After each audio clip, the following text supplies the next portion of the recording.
Bonjour, je suis Gabriel Benda, ingénieur en informatique et expert en intelligence artificielle.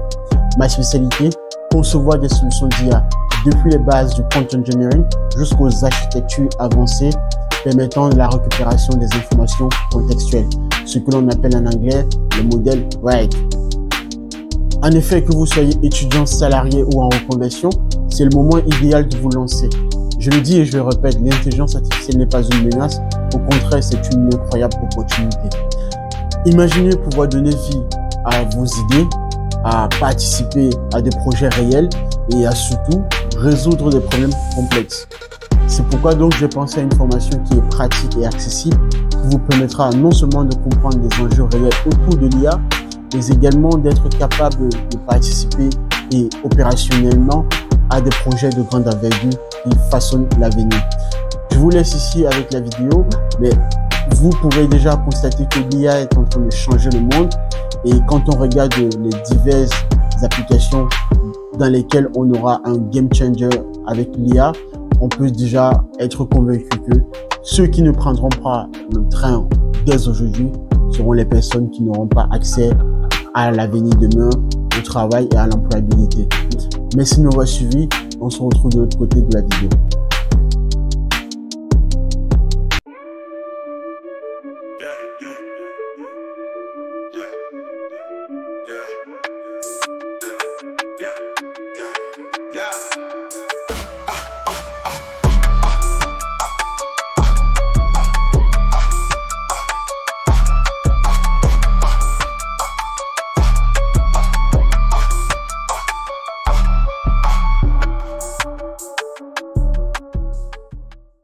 Aujourd'hui, j'aimerais vous amener au cœur de l'intelligence artificielle, au cœur de ce qui se passe à partir du moment où, dès lors où vous entrez un prompt, c'est-à-dire une question que vous posez au travers d'une interface d'un outil tel que ChatGPT.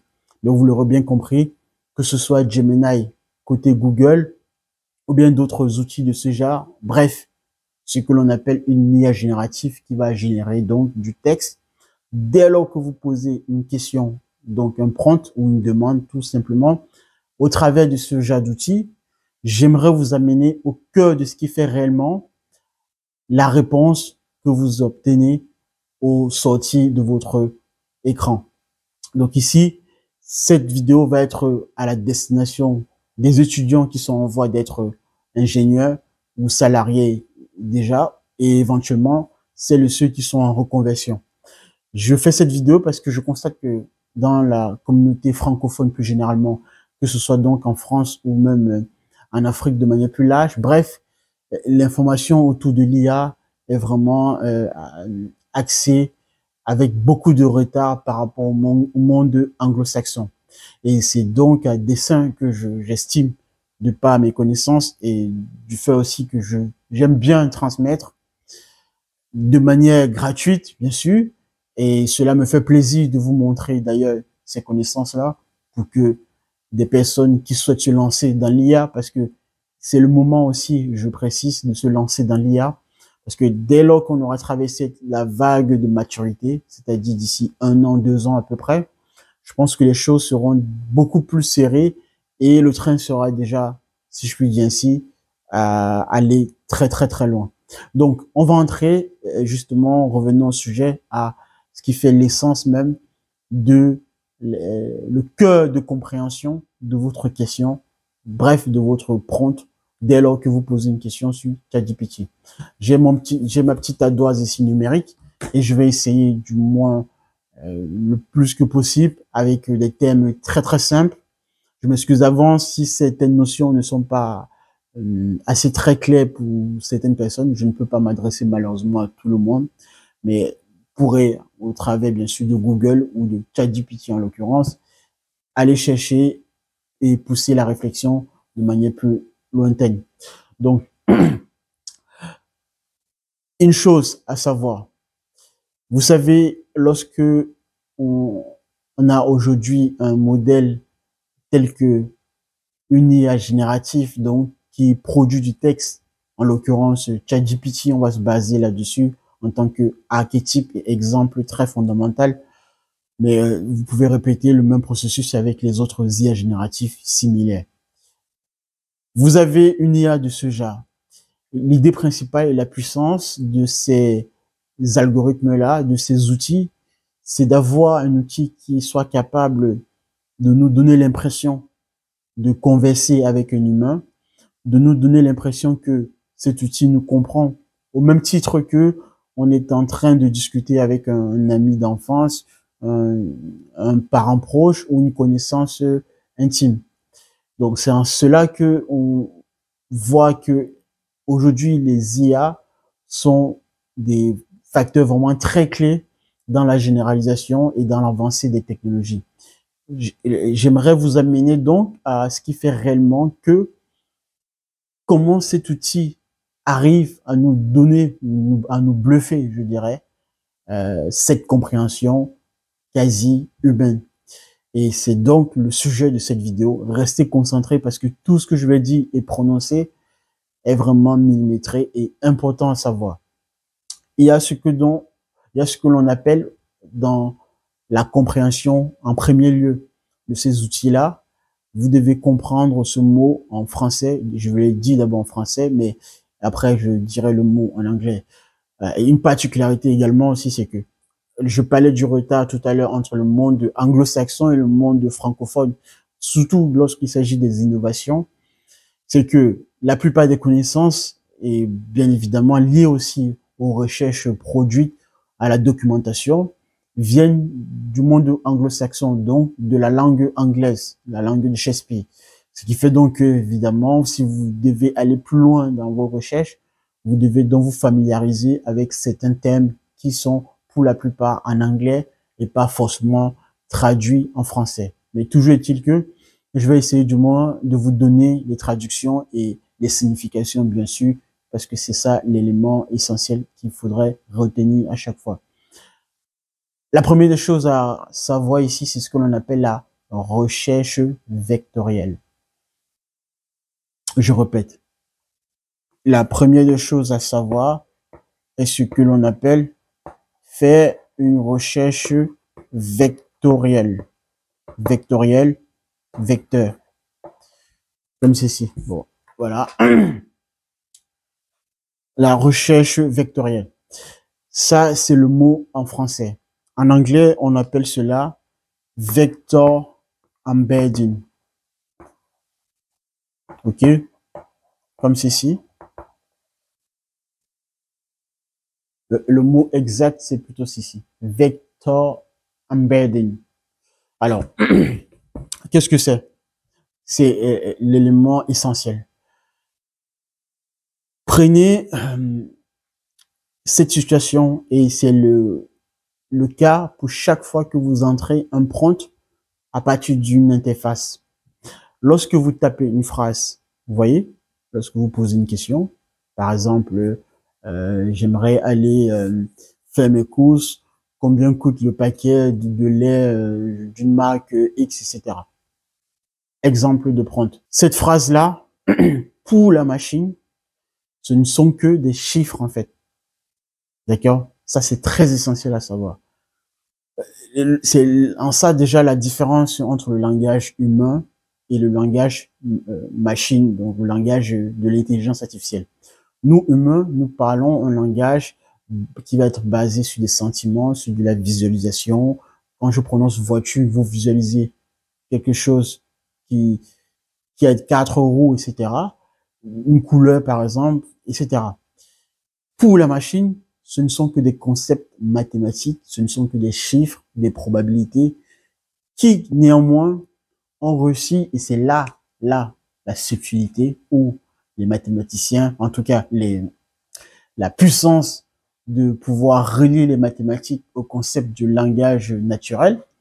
La puissance ici a été le fait de pouvoir relier ce que nous comprenons en tant que humains aux chiffres, aux nombres mathématiques, aux concepts mathématiques pour pouvoir capturer, je précise, la sémantique et le contexte des phrases prononcées ou des phrases écrites. Voilà donc en quoi aujourd'hui l'IA générative fonctionne vraiment merveilleusement. Alors, première chose, donc, j'ai précisé, vous avez ici votre phrase. D'accord? Cette phrase ici, quelle que soit la longueur de cette phrase, elle va être décomposée par la machine par un processus qu'on appelle la tokenisation. Alors, la tokenisation, c'est, en gros, c'est subdiviser votre phrase en de mots ou en de sous-groupes de mots. Donc, si je dis, par exemple, le chat est sur le canapé, par exemple, comme ceci, le chat est sur le canapé. Supposons que ça, c'est une phrase. OK? La tokenisation va consister à séparer chaque mot de cette phrase en de sous-mots. D'accord? Comme ceci. Et donc, chaque mot que vous voyez dans cette phrase va être représenté par une valeur numérique qui a été obtenue au travers d'un entraînement à partir d'un très grand corpus de textes littéraires, textuels, contextuels, de documents en ligne, etc.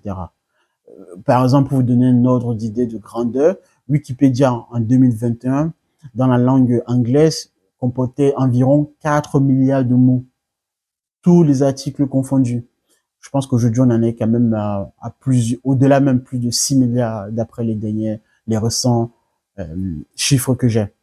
Bref, l'idée, voilà l'ordre d'idée, entre guillemets, de ce que l'on appelle un corpus de grand langage. Donc, on va entraîner. Alors, quand on dit entraîner, il y a aussi, bien sûr, ceci à préciser.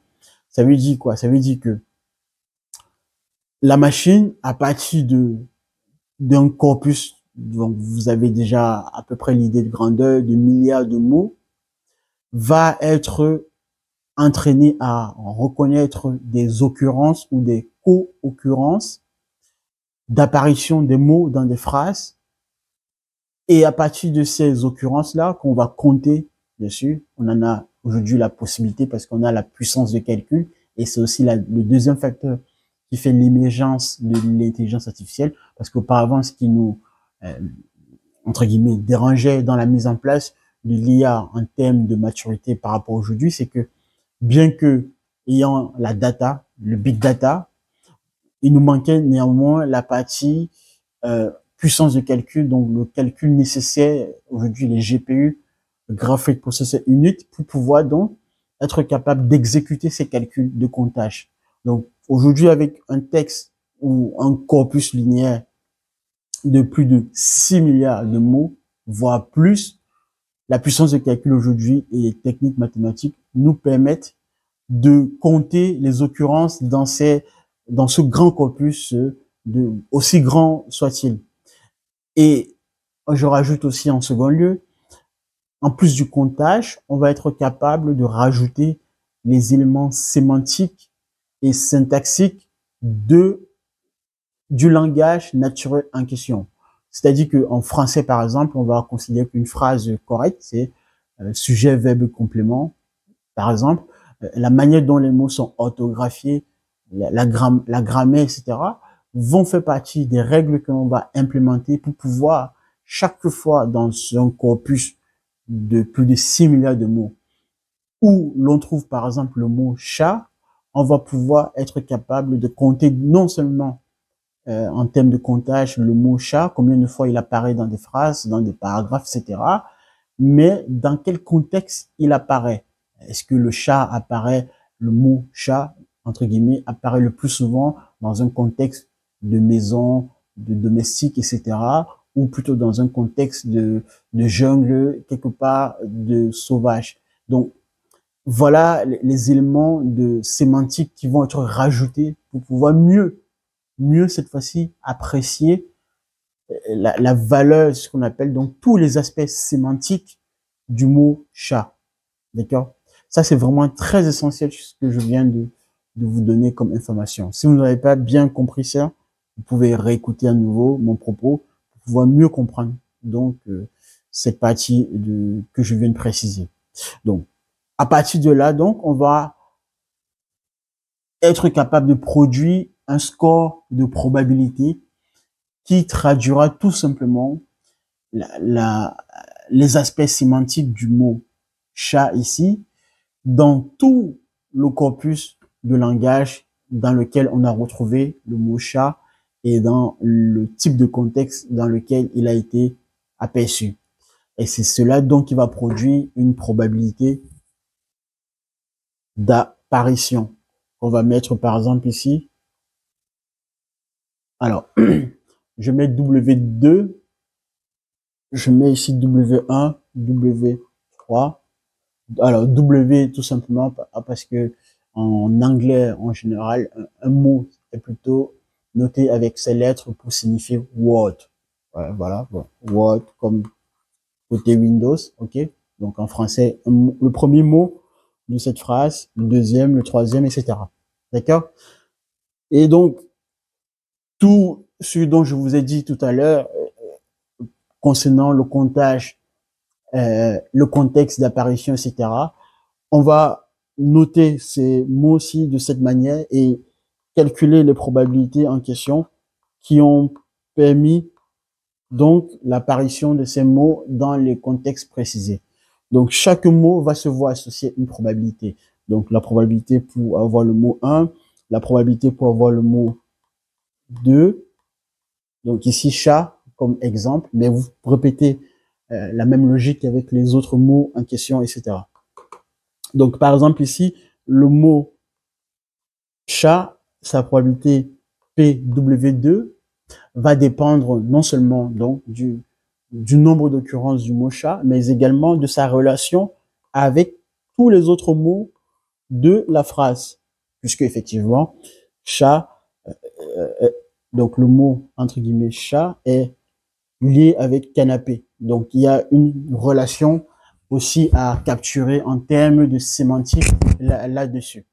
Ça, c'est vraiment aussi important dans la mise contextuelle de ces différents mots contenus dans cette phrase que j'ai pris comme exemple. Alors, première grosse partie essentielle qui vient d'être effectuée. Maintenant, vous allez maintenant me poser la question de savoir, mais jusqu'ici, ça reste un peu flou. Et comment fait-on par la suite? Comment la machine, cette fois-ci, arrive à traduire, à comprendre cette phrase telle qu'un humain? Vous prenez toujours donc, je vais reprendre la phrase en question. Le chat est sur le canapé. OK? Je vous ai dit que, donc je reprends la même phrase, d'accord? Chaque phrase est traduite par par une probabilité, pardon, par une probabilité d'apparition qui traduit le fait que chaque mot dans la phrase a bel et bien été un comptage et un aspect de sémantique et contextuel dans le corpus d'entraînement. OK? Maintenant, ce qui va se passer, c'est que avec le processus de tokenisation, les différentes probabilités là dans lesquelles à partir desquelles on a pu obtenir notre comptage et notre mise en contexte et sémantique vont faire partie de ce que l'on appelle une liste de nombres. Donc ici par exemple, on aura, je vous donne un exemple à la volée. Donc par exemple, une probabilité donc entre 0 et 1, ok. Donc si on suppose que donc ici le mot la probabilité en l'occurrence étant calculée nous donne par exemple 0,1, ok. Chat, on va dire 0,2 et peut-être plus 0,6, ainsi de suite. Ça, l'ensemble nous donnera une série de chiffres comme ceci. OK? Et c'est cette série de chiffres, en fait, cette série que j'ai mise ici, entre guillemets, qui va être encapsulée et traduite comme étant encodée dans ce que l'on appelle un vecteur embedding. C'est-à-dire que les chiffres ici que vous voyez dans cette liste de mots vont constituer les composantes d'un vecteur. Comme vous avez vu, quand vous étiez en classe de troisième, je crois, troisième ou seconde, ou quatrième même d'ailleurs, la notion de vecteur. Donc, quand vous étiez au lycée, vous avez vu qu'un vecteur, par exemple, en base 2, en 2 dimensions, avec ce genre de représentation. Donc, en abscisse 0, en ordonnée 1, pour signifier lorsqu'on était dans un espace de 2 dimensions.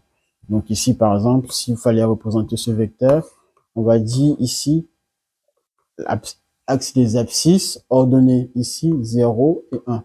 Ok? Ça donnait ce point qui est ici. D'accord?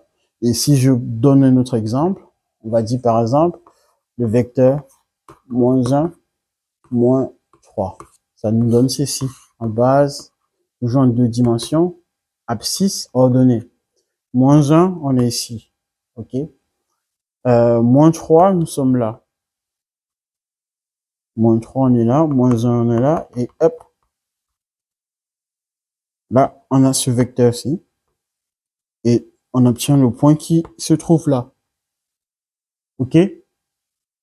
Ça, c'est donc un vecteur ayant 2 composantes. La première composante, se situant sur l'axe des abscisses. Deuxième composante se situant sur l'axe des ordonnées, etc. Donc, si je rajoute une nouvelle composante, -5, et bah, ici, maintenant, on sera plutôt dans un espace de 3 dimensions, puisqu'on a x, abscisse, ordonnée, affixe.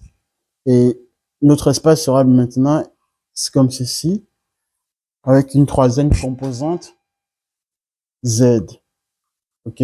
C'est ce que l'on nomme x, y, z. D'accord? Je vais écrire un tout petit peu bien quand même. Ouais. OK. Eh ben voilà, ça c'est donc un petit rappel rapide pour les notions vues au lycée ou au collège même d'ailleurs, je crois. Donc, ce que l'on fait tout à l'heure, ce que je vous ai présenté tout à l'heure avec la phrase je répète, j'aime bien cette phrase-là, le chat est sur le canapé.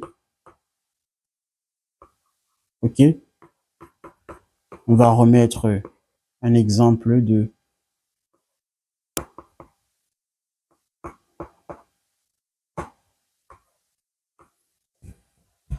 donc, si je prends un exemple de vecteur comme précédemment montré, vous voyez bien qu'ici, j'ai 1, 2, 3, 4, etc. de composantes de mon vecteur. Eh ben, la particularité ici, et c'est là vraiment l'essence de l'intelligence artificielle et du fait que l'IA aujourd'hui a été capable d'exploiter une notion et un concept très clair en mathématiques, la notion d'espace vectoriel. De la même manière que je vous ai présenté tout à l'heure un vecteur en 2 dimensions 0, 1, un vecteur en 3 dimensions 0, 1, -1, -3, etc. On peut généraliser cette notion à n dimensions. Et donc, ce que l'on fait ici, tout simplement, en faisant une extension de la dimension de notre espace vectoriel. Donc, plutôt que d'avoir un espace vectoriel réduit de 2 ou 3 dimensions, on va aller de manière très, très grande peut aller à 1000, 2000, etc.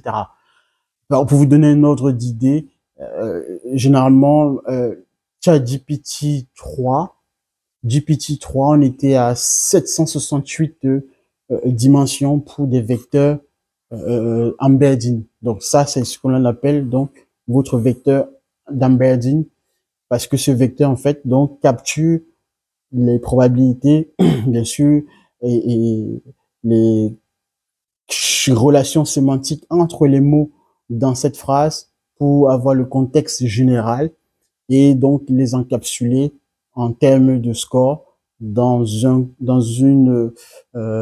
vecteur ayant donc ces composantes. C'est ça donc l'astuce de ce que l'on appelle donc ici la notion de vector d'embedding. D'accord. J'espère que ça a été très clair parce que c'est assez pointu. Je peux le concevoir pour certains. Je peux l'admettre.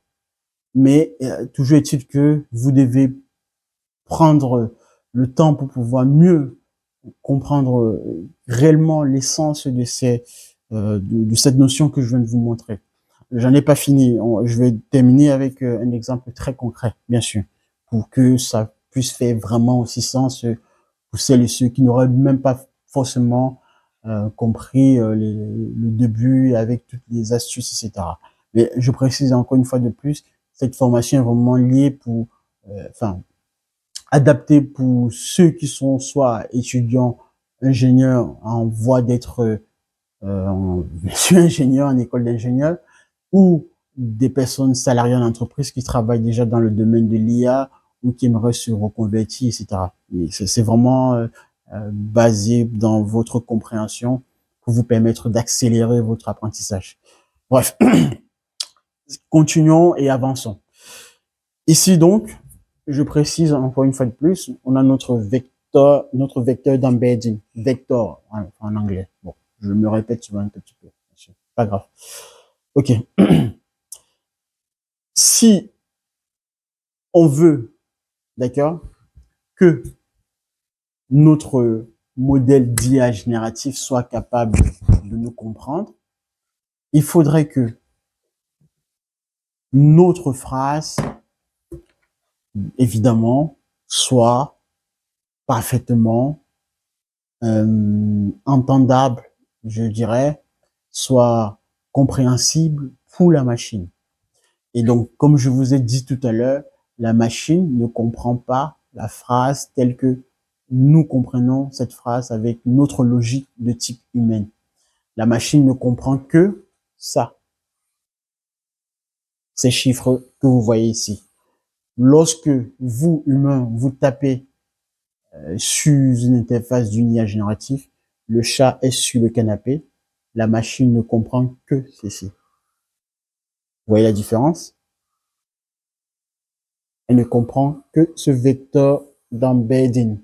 Parce que ce vecteur d'embedding, lui, il représente la phrase que vous avez saisie. Au travers de tout ce que je vous ai dit tout à l'heure, la manière dont on a obtenu ces chiffres-ci via un comptage, via une relation contextuelle entre les mots, etc., etc., dans un corpus de langage, je précise bien, qui a été entraîné sur des textes de plus de 6 milliards de mots, etc. D'accord? Wikipédia comme exemple parfait. OK? Maintenant, qu'est-ce qui se passe maintenant pour que la machine soit capable de vous répondre avec une réponse du type oui, le chat est sur le canapé ou non, le chat n'est pas assis sur le canapé, etc. etc. La logique reste toujours la même parce que la machine, cette fois-ci, va convertir par un processus que je vais vous décrire ce vecteur d'embedding par un autre vecteur qui après va être reconverti en une phrase logique de type humain pour que vous, sur l'écran de votre IA génératif, vous puissiez voir et lire la phrase avec une logique très claire et compréhensible. Mais pour la machine, en termes de manipulation, tout ce qui se passe, ce n'est que des transformations numériques de ce genre qui s'effectuent à travers ce que l'on va appeler cette fois-ci la recherche vectorielle. Donc, je vais maintenant, cette fois-ci, vous introduire de manière à proprement parler l'essence et l'importance de la recherche vectorielle. Je vais reprendre juste le vecteur que j'ai pu écrire tout à l'heure. OK. Supposons donc ce vecteur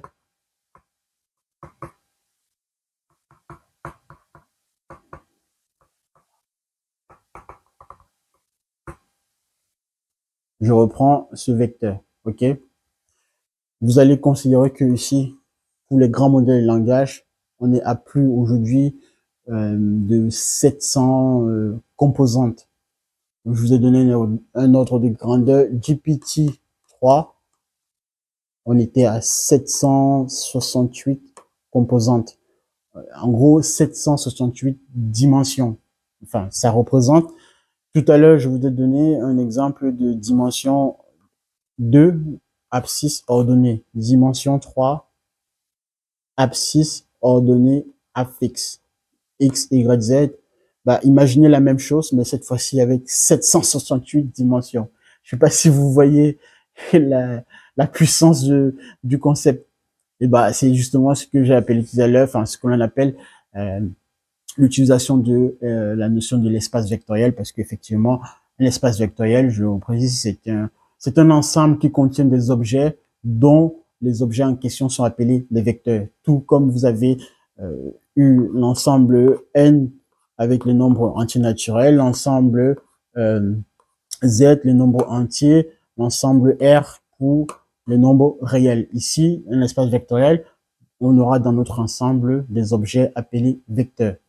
Alors, bon, bref, mais c'est vraiment essentiel parce que il y a aussi quelque chose que j'en remarque, c'est que quand j'étais en école d'ingénieur, je donnais des cours de soutien scolaire aux personnes au lycée et également certaines personnes en classe préparatoire scientifique en première année en MP et en MPSI.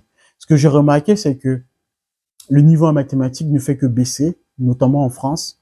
C'est assez criant parce que je ne sais plus vraiment aujourd'hui l'état de la situation, mais toujours est-il que d'après les récents sondages et des lectures que j'ai pu avoir, c'est encore beaucoup plus très bas par rapport à l'ensemble du monde européen et bien sûr le classement chinois de Shanghai et surtout en Asie.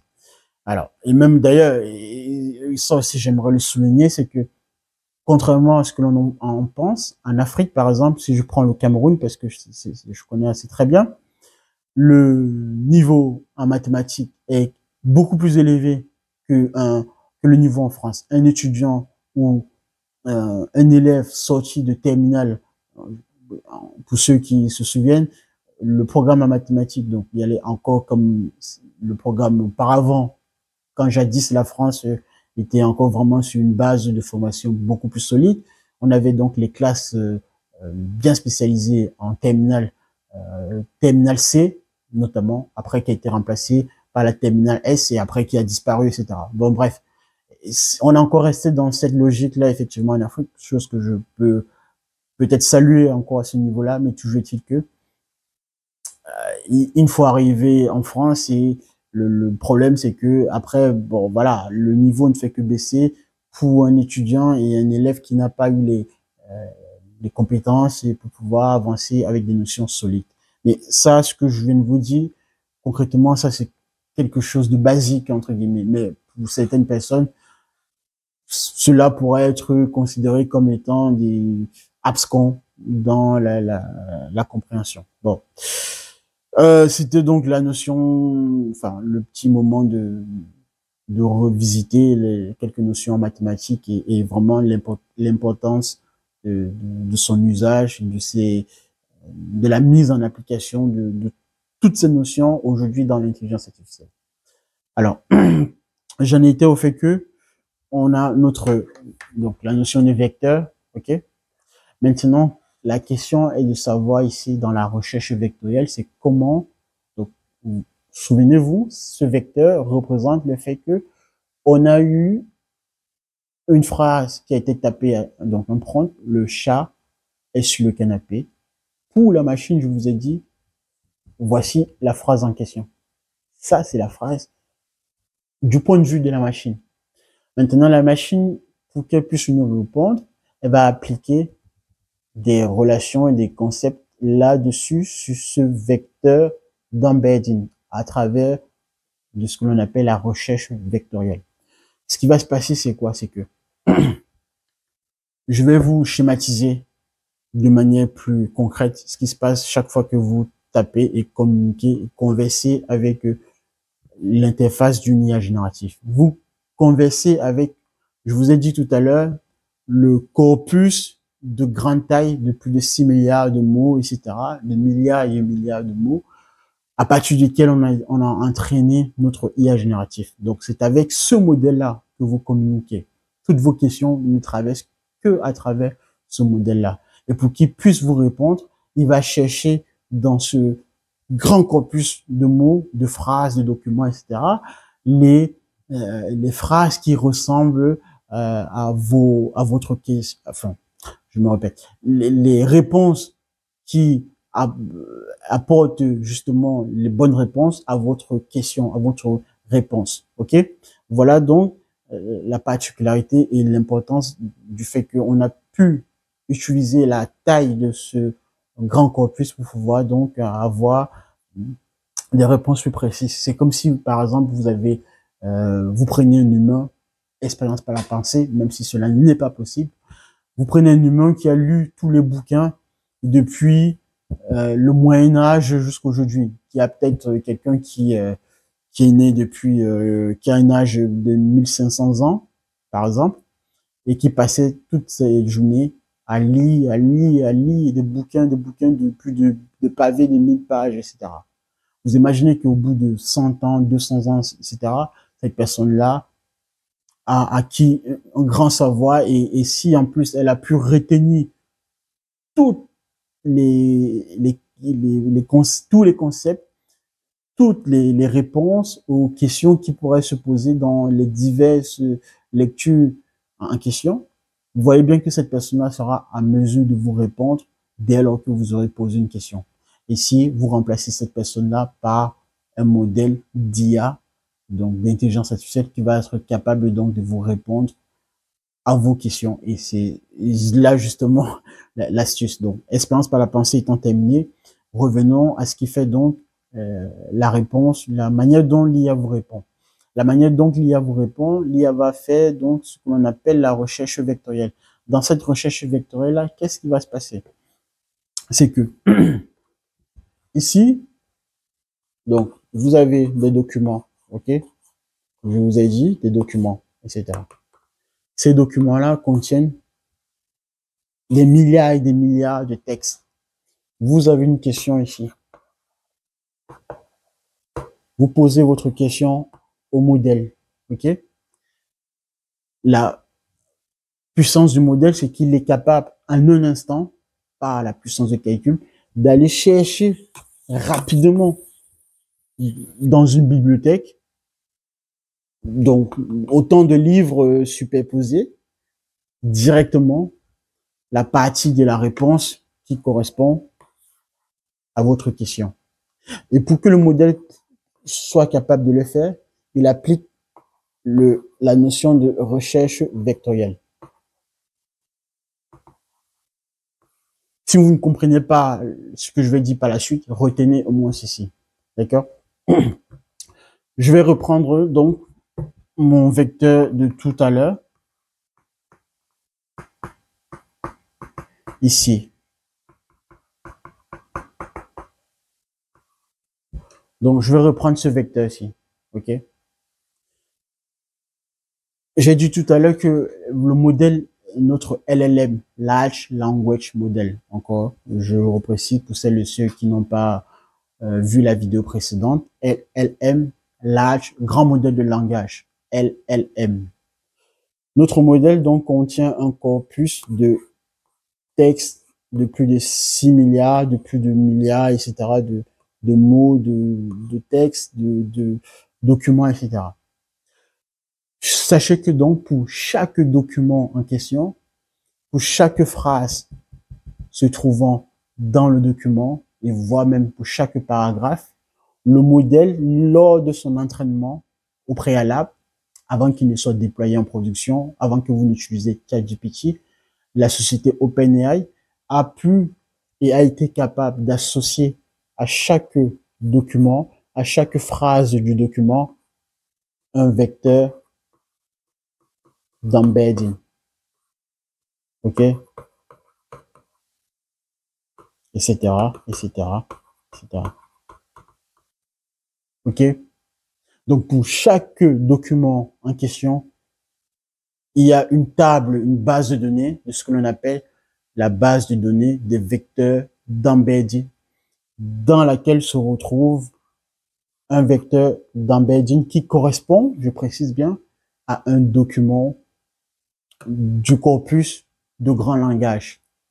Et dans ce document, dans un document en question, vous prenez une phrase bien particulière, correspond également à un autre vecteur. Donc, au final, de vecteur à vecteur, on peut revenir à conjuguer l'ensemble pour résumer que chaque phrase dans un document, dans le corpus de grand langage, va se résumer à une association phrase, vecteur, phrase, vecteur, phrase, vecteur, phrase, vecteur, phrase, vecteur, phrase, vecteur, etc.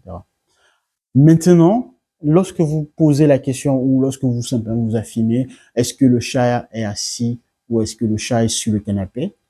Moi, je vous ai donné la manière dont la machine fait pour en arriver à la conversion, à la transformation en vecteur d'embedding. Ce que la machine maintenant va faire par la suite pour répondre à votre question, c'est que elle va prendre cette transformation-ci des vecteurs d'embedding, à les comparer dans cette base de tous les vecteurs d'embedding qui correspond à l'ensemble des vecteurs d'embedding du corpus de grand langage sur lesquels on entraîne la machine et comparer les similarités entre votre vecteur qui représente votre prompt, votre question, à l'ensemble donc de tous ces vecteurs-là. Et elle va effectuer des calculs de similarité. Je précise bien, le mot est à dessein parce que c'est très important aussi, le langage, la syntaxe. Effectuer des calculs de similarité pour pouvoir comparer, juger les réponses les plus à même à répondre à votre question. Donc ici, au fait que ces vecteurs soient similaires en termes, quand on parle de similarité, c'est en termes de composantes. Donc si par exemple ici j'ai mon vecteur de base, c'est par exemple si c'est 0,6 en première composante, plus 1, plus 0,7, etc. Un début de vecteur similaire sera 0,5.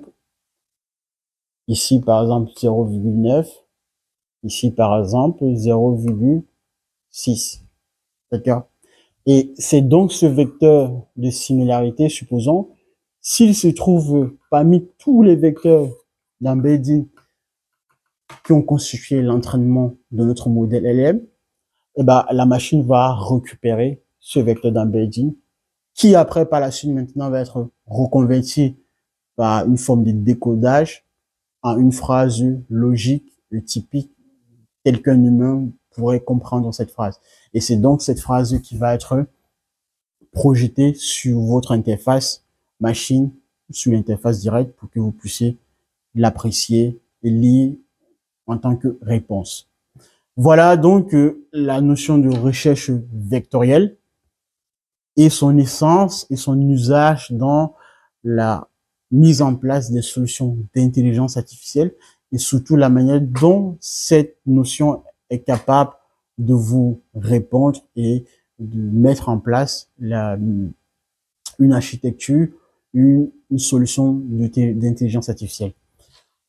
Vous avez en termes d'application les chatbots, les assistants virtuels, tout ce qui est génération de texte, etc. à travers des écrans. C'est le même principe lorsqu'on utilise une intelligence artificielle qui s'applique derrière à chaque fois que vous discutez et échangez avec une intelligence artificielle. Simplement ici, comme je vous ai dit, il y a les notions mathématiques qui sont appliquées, il y a la puissance de calcul qui est requise et nous l'avons aujourd'hui avec les grands calculateurs et tout le processus, c'est ce que je viens de vous expliquer ça. Si vous comprenez, je vous en prie, toute cette vidéo, vous avez compris l'essence même de l'IA générative. Je l'ai appliqué sur la partie de génération de textes, mais vous pourrez l'appliquer également sur la génération d'images, de vidéos, etc.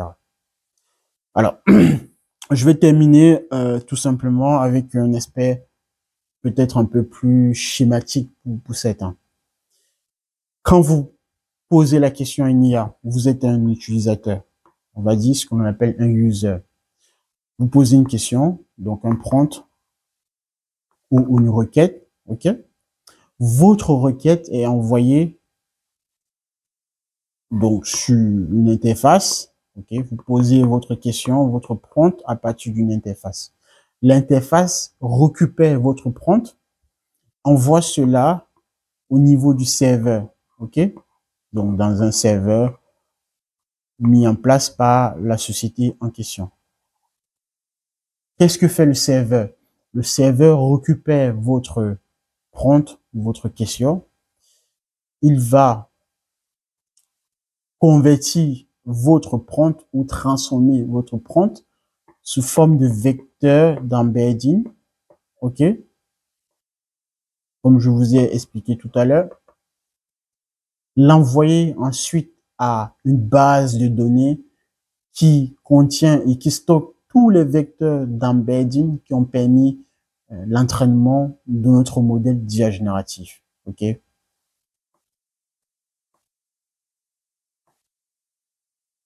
Donc, une database d'embedding. Bon, jusqu'ici, on est à peu près là, ok?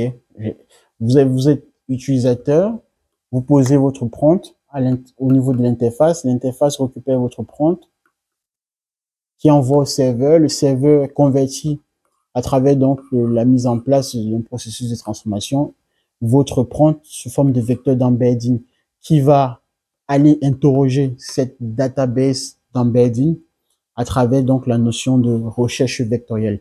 Donc, en interrogeant cette base d'embedding à travers la recherche vectorielle pour trouver les similarités des vecteurs dans cette base par rapport à ce qui représente votre vecteur d'embedding, qui n'est autre que votre prompt, mais du point de vue de la machine. Et si la recherche a été trouvée, donc si la mise en place de notre algorithme montre qu'il y a des vecteurs qui correspondent en termes de similarité à votre vecteur d'embedding, la database va répondre au serveur à votre requête, donc avec un vecteur d'embedding similaire. Et c'est cette réponse-là qui va être maintenant envoyée ici au niveau du modèle LLM pour ajouter du contexte donc à votre vecteur d'embedding et obtenir votre réponse au niveau de l'interface. Et vous, en tant qu'utilisateur, vous allez recevoir au final votre réponse, votre requête. Voilà l'ensemble en termes schématiques de ce qui se passe dans la boucle dès le moment où vous posez votre question au niveau de l'interface. Je m'arrête là. J'espère que ça a été très clair. Regardez à nouveau cette vidéo. J'espère que, bien sûr, elle a peut-être été très longue, mais elle est néanmoins essentielle dans la compréhension de l'IA génératif. Pour quelqu'un, en tout cas, qui aspire à comprendre réellement ce qui se passe au niveau du cœur de l'intelligence artificielle et de sa mise en application dans les architectures avancées. Ici, par exemple, c'est un modèle de type RAG qu'on a pu visualiser.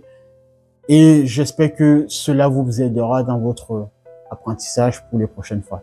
Merci de m'avoir suivi. Mettez un like, abonnez-vous bien sûr à la chaîne et partagez massivement cette vidéo. Merci à vous et à la prochaine. Portez-vous bien.